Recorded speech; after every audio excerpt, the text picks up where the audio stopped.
Olá a todos, sejam bem-vindos mais uma vez ao projeto Estudando em Casa. Na aula de hoje, vamos tratar das funções de várias variáveis, em especial dos limites e continuidade dessas funções. Corresponde à parte 3, onde a parte 1 falei sobre o domínio, fiz uma introdução e gráficos das funções de várias variáveis. Na parte 2, tratei das curvas de nível.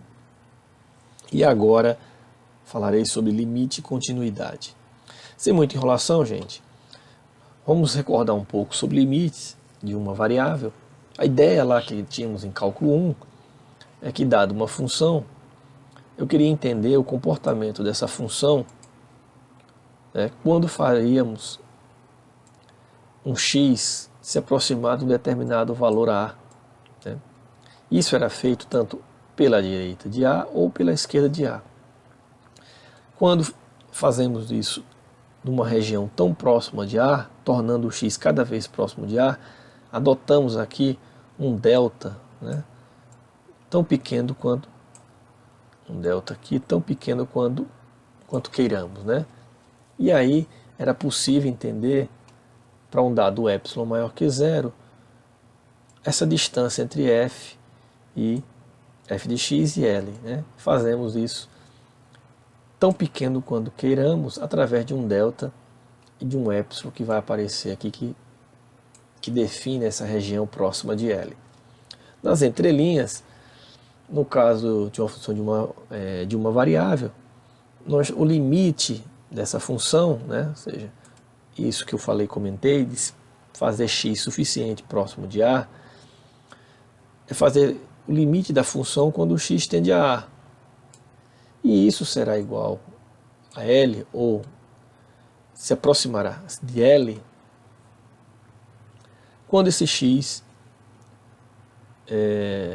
estiver próximo de A, tão próximo quanto queiramos.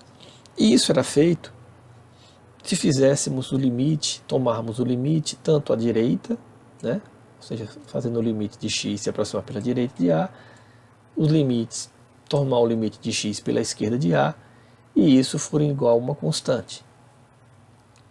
Se isso acontecesse, dizemos que o limite existe e é igual a esse L, que pertence aos reais.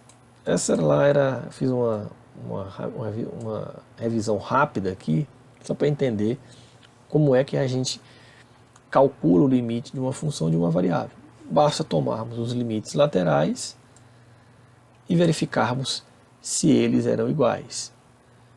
Se forem iguais a uma constante, dizemos que o limite existe e é igual a essa constante. Pois bem, agora, imagine que a curva agora não é mais uma função, vem de uma função de uma dimensão. A curva agora é uma superfície, que depende de duas variáveis, x e y. O caminho que eu falei aqui, pela esquerda e pela direita, como é que se segue isso no plano? Como isso pode ser feito? Então, para pegar essa ideia da função de uma variável, eu considero um domínio aqui no plano. Só para lembrar, lá eu caminhava por aqui ou por aqui, e caminhar por essa reta fazia eu caminhar por cima da curva. Aqui eu tenho uma região em que tem um ponto aqui, um ponto aqui embaixo. Vou traçar aqui, esse aqui é o ponto AB, esse é o ponto AB. E a ideia aqui vou diminuir, tornar uma região próxima desse ponto, tão pequena quanto eu queira, para poder entrar com a ideia de limite, fazer o delta aqui. E agora qual caminho eu consigo adotar de tal forma que eu me aproxime do ponto AB, para investigar o que acontece com f de x quando eu me aproximo de AB.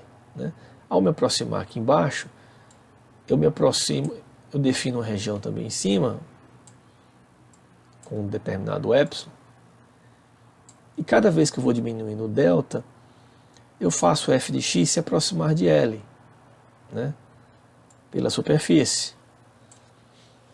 Mas a questão é, qual curva eu tomar para me aproximar de AB? Essa que eu vou chamar de C1, essa que eu vou chamar de C2, não tem mais uma reta que eu possa seguir, essa que eu posso chamar de C3, ou seja, temos vários caminhos aqui que eu posso adotar e me aproximar do ponto AB.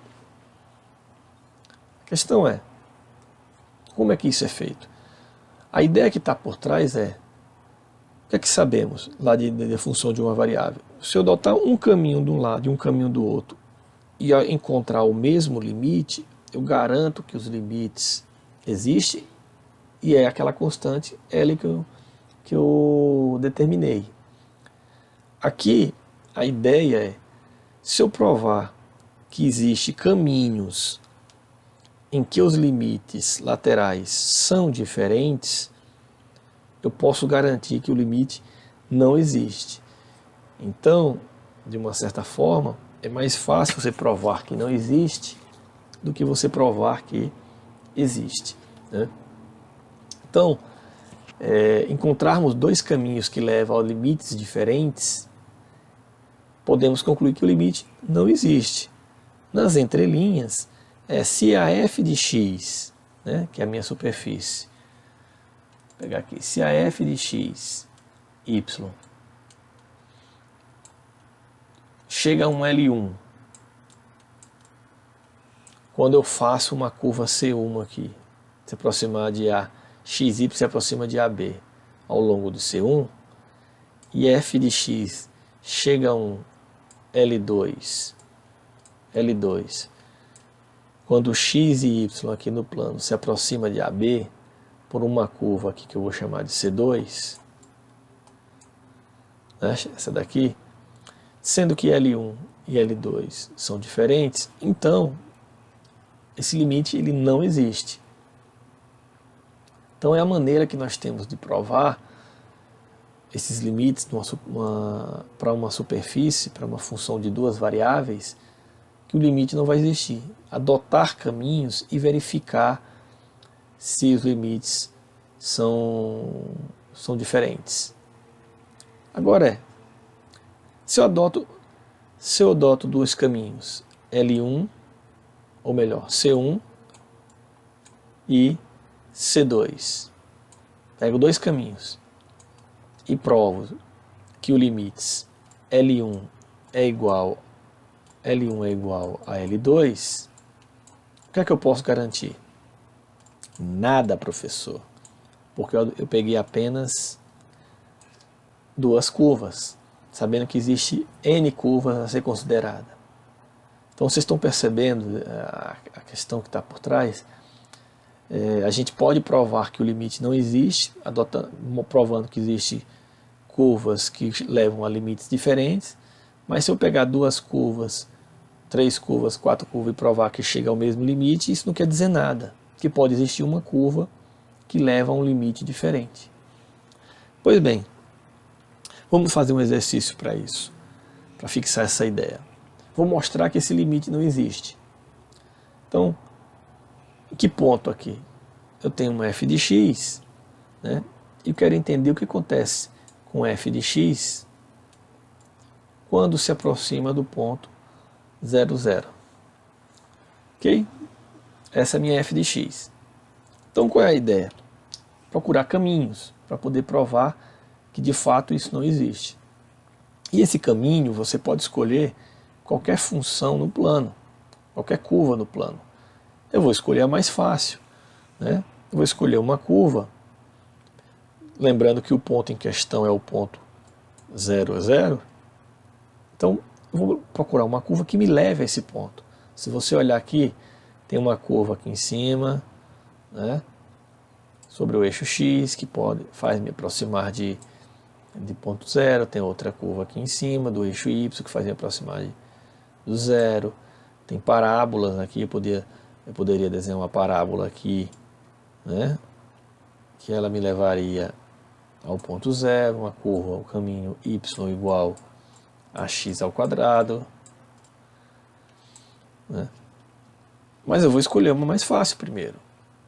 Vamos chamar de C1 uma curva para y igual a zero, ou seja, uma curva que está em cima do eixo x, né? Y igual a zero nos dá pontos aqui em cima do eixo x. Vou pegar essa mais fácil. Então, eu posso me aproximar de zero, né? A curva C1 aqui em cima.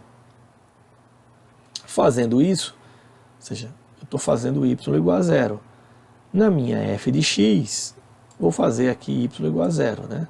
Ou seja, zerar aqui e zerar aqui. Dessa forma, a minha f de xy, quando y for zero, vale 1. Então, nas entrelinhas, eu já fiz y se aproximar de zero, e agora eu estou fazendo x se aproximar de zero, né? Ou seja, fazendo aqui essa consideração, o que é que eu posso imaginar agora? Que minha f, tomando o limite, né? Que minha f de xy, ela se, desculpa, ela se aproxima de 1 quando x, y tende a zero. Mas veja aqui é uma constante agora, minha f de x é uma constante. Fazendo x aqui agora aproximar de zero, se isso aqui é uma constante, independente da aproximação de x a zero, vai ser sempre 1. Por isso que f de x, ele se aproxima de 1 quando x, y tende a zero. É como se eu estivesse calculando o limite, como não? Estou calculando o limite de f de x novamente, né? Só que f de x tomou uma nova forma. Bom, provei por um caminho que o limite que ele se aproxima de 1. Vamos lá. É como se eu estivesse pegando o eixo z aqui, né? E quando ele se aproxima de zero, né? Quando x e y se aproxima de zero, isso me leva ao ponto 1 aqui. Ao ponto 1, no eixo z. Pois bem, vamos pegar outro caminho, pegar outro mais fácil, em cima do eixo y, né? Em cima do eixo y, basta pegar x igual a zero. Então, eu tenho uma curva C2 preta aqui. Então, vou fazer a mesma coisa, pegar f de x e fazer x igual a zero aqui. Fazendo isso, a minha função, né? Fazendo x0 aqui e aqui, sobrou menos y ao quadrado mais y ao quadrado, fazendo a razão aqui, eu vou ter menos 1. Ops! O que foi que eu fiz aqui agora? Tem uma nova função, f de x, independente do y, isso vai ser igual a constante menos 1. Ou seja, f de xy se aproxima de menos 1 quando, se eu tomar aqui, o limite quando x, y tende a zero. O y eu já fiz tender a zero, né? Ou melhor, desculpa, o x eu já fiz tender a zero. E deu menos 1 aqui, a minha função ficou com essa cara. Então vou fazer y tender a zero, mas fazendo y tendendo a zero, como aqui é uma constante, independe, vai dar sempre menos 1. Por isso que f de x vai tender a menos 1 quando xy tender a 0, 0. Conclusão, esse limite que eu considerei no início, ele não existe, porque eu encontrei duas curvas que permitam obter limites diferentes. Ok? Vamos para um exemplo 2. Só lembrar aqui, gente, que eu escolhi duas curvas, mas você poderia, como eu disse, escolher uma parábola aqui, né? Se eu escolhesse a segunda curva aqui, por exemplo, y igual a x ao quadrado, né? Você bastaria trocar y aqui por x ao quadrado, ok? E fazer as contas aí para ver o que acontece. Por isso eu coloquei as curvas mais simples, que é até mais fácil para simplificar. Pegar outro exemplo aqui. Quero calcular o limite. Note que o 0, 0 não faz parte do domínio, né? Se eu colocar 0, 0 aqui, vai ficar 0 sobre 0. Esqueci de comentar aqui. O 0, 0 também. Coloca 0, 0, vai dar um denominador 0 e 0 em cima. Aqui também. o ponto 0, 0, vai ficar 0 embaixo e 0 em cima. Uma determinação 0 sobre 0. Né? Então eu quero calcular o limite. A questão é, existe o limite para essa função? Né? Quem será o limite para essa função? Então vamos investigar o ponto 0, 0 também, que é o ponto em questão. Lembrando que se aqui fosse, por exemplo, tendesse a 1, 2, não precisaríamos adotar essas curvas, né? Porque se eu colocar o ponto aqui, se tendesse a 1, tendesse a 2, não teria necessidade de escolher curvas, porque colocando 1, 2 aqui, 1 e 2, a gente tem um limite já bem definido. Outra coisa, notação, é que pode se escrever dessa forma, né? Limite, aqui x tendendo a 0 e x e y tendendo a 0. Colocar 2, ao invés de colocar dessa forma, pode ser colocado dessa forma aqui, né? E aqui a f de x, a f de x, y. Ok? Separar aqui esses limites. Também pode ser feito. Eu gosto dessa anotação. Pois bem, eu vou adotar aqui a curva C1 da mesma forma que eu fiz anterior, y igual a 0, ou seja, uma curva sobre o eixo x. Se eu fizer y igual a 0, eu vou zerar aqui embaixo, né? Aqui nesse lugar de y, aqui vai ficar x e 0 em cima. 0 sobre x ao quadrado vai dar 0. Então, se eu tomar o limite fazendo o x tender a 0, independente do x tendendo a 0, a minha função já é uma constante. Ou seja, f de x já tende a 0. Logo, aqui é 0, tá, gente? Aqui é 0, uma pequena correção. F de x tende a 0 quando o xy tende a 0. Ok? Vamos pegar outra curva. Curva C2, semelhante, ou seja, x igual a 0. Então, é uma curva que está sobre o eixo y. Fazendo tender aqui ao ponto 0, 0. Né? Fazendo isso, x igual a 0, fica 0 em cima, 0x aqui sobre o y embaixo. 0 sobre y ao quadrado também dá 0. E agora? Né? Conclusão, fazendo aqui y tender a 0, automaticamente já garantimos que f de x tende a 0, porque independente do y tender a 0, aqui já é uma constante 0. Né? Já se aproxima da constante 0. Dessa forma, quando eu faço xy tender a 0, a minha f de xy tende a 0. E agora? Né? Ou seja, peguei uma curva C1 e uma curva C2, provei que o limite dá 0. Mas diferente lá dos limites de uma variável, que eu faço para um lado, faço para o outro, aqui eu estou adotando caminhos. Né? Não posso concluir nada, porque pode existir uma outra curva que me leve, uma curva qualquer que me leve a esse ponto, ou uma curva qualquer que passe por esse ponto que me faz tender a um outro valor. Então, vamos continuar. Né? Eu vou adotar aqui a curva C3, né? C3, uma correção aqui. Qual curva eu vou adotar? Uma y igual a x, ou seja, uma reta, né? Uma reta inclinada a 45 graus aqui, né? Y igual a x é uma reta aqui, ó. Ok? 45 graus. Bom? Chamei aqui de C3. Fazer se aproximar por essa curva. Né? Ou seja, fazer y igual a x, então eu vou, aonde tem y aqui, eu vou colocar x, então vai ficar x vezes x ao quadrado, né? Aqui embaixo eu vou trocar por x, vai ficar x ao quadrado mais x ao quadrado. Então x ao quadrado, né, sobre 2x ao quadrado, simplificando vai dar meio. Ou seja, aqui vou fazer x tender a 0, né? Se eu fizer x tender a 0, porque como aqui vai dar uma constante, né? Se aproxima de meio, independente do valor, então já podemos garantir que ela vai se aproximar de meio, ou seja, f de xy, quando xy tende a zero. Então, gente, encontrei uma curva que me leva a um limite diferente. Então agora eu já posso concluir, né? Como encontrei curva que me leva a caminhos diferentes, ou melhor, encontrei caminhos que me levam a limites diferentes, então já posso garantir que esse limite ele não existe. Tá bom?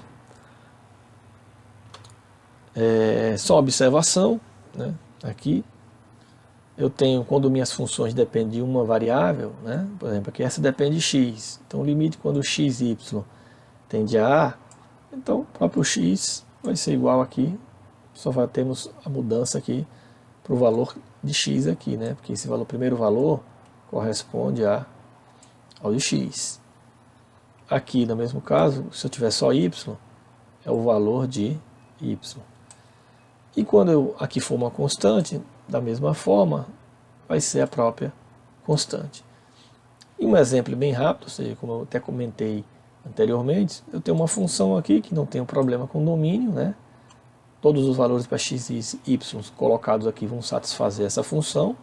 Então, se eu tomar o limite de x e y tendendo a meio, ou tendendo a 1 e tendendo a 2, você colocar 1 aqui e colocar 2 aqui, né? É só fazer uma conta rápida e o limite vai dar menos 1. Ou seja, eu não preciso adotar nenhum caminho, né? Porque o limite está bem definido dentro dos valores que estão sendo levados em conta. Certo? E continuidade, né? Da mesma forma que vocês viram lá em cálculo 1, né? Uma função ela é contínua, né? Se o limite dessa função, quando um determinado valor, quando o x tende a um determinado valor, for igual ao próprio valor, a função aplicada nesse ponto, né? Ou seja, nas entrelinhas, né? Se minha função aqui é uma f de xy, se o limite dela existe, né? Se o limite dela existe, quando o x e y tende a x0 y um determinado valor, né? X, y, 0, e se esse valor vai ser igual ao valor quando eu aplico a função diretamente a esse ponto, né? Então, se a função aplicada a esse ponto for igual ao limite de f de x quando o x se aproxima desse ponto, então posso garantir que a função é contínua, ou seja, ela não tem esse buraco, ela não tem quebras, né? Não tem descontinuidades, né? No caso de uma superfície, ela não tem um buraco na superfície, né? Ok? Então, peguei o mesmo exemplo anterior, eu quero avaliar se a função f de xy, essa daqui, é contínua no ponto 1, 2. Já sei que o limite dá menos 1, vou aplicar f de 1, 2 na própria função, como são iguais, eu já posso garantir que ela é contínua no ponto 1, 2. Simples assim. Vou pegar essa outra mais complexa. Exemplo 2, uma função aqui que no ponto, ela não está definida no ponto 0, 0, né? Ela é definida para qualquer ponto, menos o ponto 0, 0. Mas no ponto 0, 0, ela vale 1. É isso que G, é a característica de G aqui. Então vamos lá. Para eu saber se ela é contínua, eu vou tomar o limite quando xy tende a 0, 0. Quando ele tende a 0, 0, eu vou usar a parte de cima, né? O teste eu vou usar aqui. Por quê? Porque o 0 não faz parte do domínio. Eu quero saber o que acontece quando o x se aproxima de A, de 0, e y se aproxima de 0. Então, tomando o limite, só para fazer uma conta rápida do limite, para evitar as regras da cadeia aqui, né? Porque eu vou tomar o limite, quando o x se aproxima de 0, 0 aqui embaixo vai ser 0, e aqui também vai se aproximar de seno de 0, que é 0. Então vai ter 0 sobre 0. Aí eu vou usar para usar a regra L'Hopital, eu vou reduzir essa essa função aqui, vou chamar em cima, peraí, aqui, chamar aqui de seno, nossa, tá um horror esse lápis aqui, seno, né, de R, né, seno de R, chamar R como se fosse raiz de x ao quadrado mais y ao quadrado, então aqui embaixo vai ser R. Então eu vou reduzir essa expressão aqui a seno de R sobre R, fazendo R tender a zero. Quando R tende a zero, aqui embaixo vai se aproximar de zero, e seno de zero também se aproxima de zero. Então, usando o L'Hopital, a derivada do seno vai dar cosseno, em relação, nossa, tá um horror, vai dar cosseno de R, e a derivada de R aqui embaixo vai dar 1 em relação a R. Então, vou aplicar o limite quando R tende a zero. Quando R tende a zero, cosseno de zero se aproxima de 1. Então, aqui em cima se aproxima de 1, e aqui embaixo também de 1. Então, 1 sobre 1 dá 1. Então, o limite de g de x quando xy tende a zero, isso aqui vai dar 1. Mas, no ponto 0, 0, o g de 0, 0 vale 1. Então, como o limite existe e é igual a 1, e o g de 0, 0 é igual a 1, também podemos concluir que essa função é contínua no ponto 0, 0. Ok? Porque essa função aqui foi acrescentada essa característica que no ponto 0, 0 ela vai valer 1. Mas graficamente, né, esse g, essa seno de raiz de x ao quadrado e y ao quadrado, coloquei aqui só para ter uma ideia, ele tem esse comportamento aqui, né? Tem essa cara dessa dessa função tridimensional, essa superfície. Ela no ponto 0, 0 ela tem uma descontinuidade, né? 0, 0 está bem aqui, ó, embaixo. 0, 0, acho que é x, y, né? X, y, que é o z, né? Ok? Bom, gente, vou ficar por aqui, deixo aí mais uma vez essas informações, espero que tenha sido claro, né? Espero que vocês tenham entendido, e boa sorte, bons estudos, e até a próxima.